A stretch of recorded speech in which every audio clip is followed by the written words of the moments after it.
डिमा हासाव सासे डक्टरजों लोगोसे सागु सेन्टाराव हाबा मावग्रा सुबुंफोरखौ सासपेन्ड खालामदों। आसामनि डिमा हासाव थानाय हाफ्लंनि केफ्रि प्राइमारि हेल्थ सेन्टाराव सागु हाबा मावग्राफोरजों लोगोसे सासे डक्टरखौ सासपेन्ड खालामदों। डक्टरजों लोगोसे सागु हाबा मावग्राफोरनि मादाव सानैया फार्मासिस्ट, साब्रैया नार्स आरो सानैबावा ब्रैथि खोलोबाव हाबा मावग्राफोर। बेसोरखौनो डिमा हासाव हेल्थ सार्भिसनि जयेन्ट डिरेक्टरा सासपेन्ड खालामदों। मिथिनाय बादिब्ला केफ्रि प्राइमारि हेल्थ सेन्टाराव डक्टर आरो हाबा मावग्राफोरा मोजाङै हाबा मावामोन एबा बिबान थानानैबो गाव गावनि बिबानखौ मोजाङै मावफुङामोन।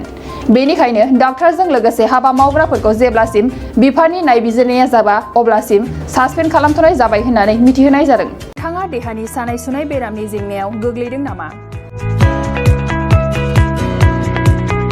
गावनि देहानि सानाय सुनाय बेरामखौ लानानै दुखुआव दं नामा?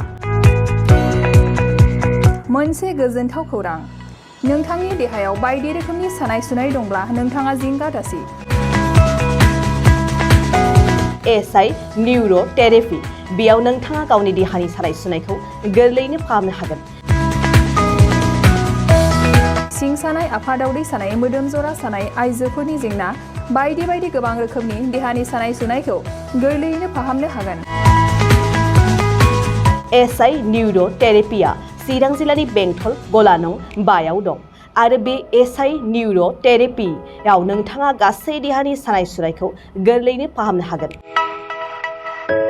गोबां मिथिनो थाखाय 7620160459 जानबुं अनजिमायाव जगाजग खालामनो हागोन।